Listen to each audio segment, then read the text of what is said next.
Hi, I'm Natalie Keane, and today I have Lucy Pitt with me, the director of a brand new horror film called Piehead, which is going to be coming out shortly. Hi, Lucy. It's Pighead. Pighead.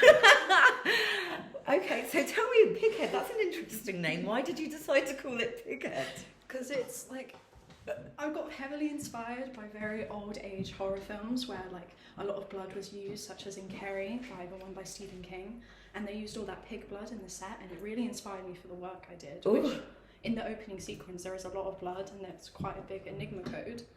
I love that. So is it almost like an intertextual reference? Yes. That's amazing. So tell me, what's your experience with making films? Have you done anything like this before? Unfortunately, no. So I hope it's a success.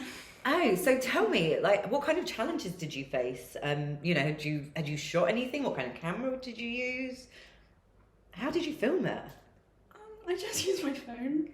Okay, that's really authentic. Yeah, I wanted it to look very realistic and raw, so I wanted to use my phone. But when I was editing it, I used Adobe Pro. Because it was Premiere Pro? Yeah, Premiere Pro. And had you used that before? No. So how did you? I personally can't use Premiere Pro. I find it so hard.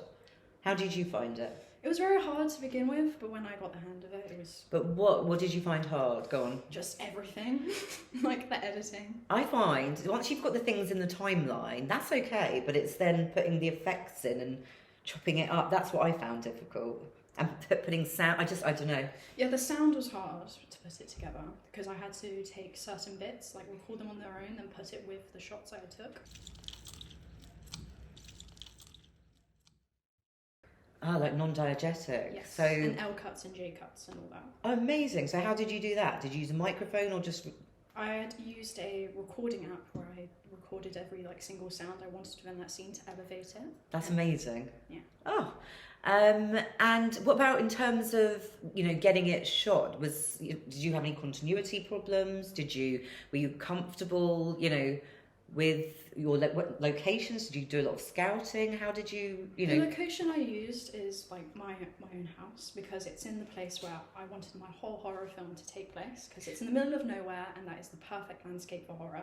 And also your own house. Yeah, so it's pretty comfortable taking. Yeah, lovely. Yeah. And okay, so you were comfortable with the surroundings, and generally, what about the technology afterwards that you've needed to use? Like, how did you find Blogger, for example? It was recommended to me by someone I trust. And that didn't answer the question. So how did you get to grips with Blogger? It was, again, like the editing software was very hard to begin with because I didn't know how to put all other textual references in place. Yeah. But then, after the first 10, I learned quite well. When I first used Blogger, I thought you could just drag the images in. I didn't know. Yeah, that's the most annoying part. Sometimes it works, sometimes it doesn't. No, embed codes. And then there's like a little grey screen. Oh, it's so frustrating. So generally, what do you feel like you've learned from this? I've learned how to do almost everything. The sound, the edit, the cinematography, and then just how to put the actors in place and stuff like that. The shots, everything. Oh, so you learned basically your whole... Yeah. Well, this sounds like an amazing experience. I'm so excited to see Pighead, not Piehead. Yeah. Pighead, when it hits local cinemas soon. Thanks, Lucy.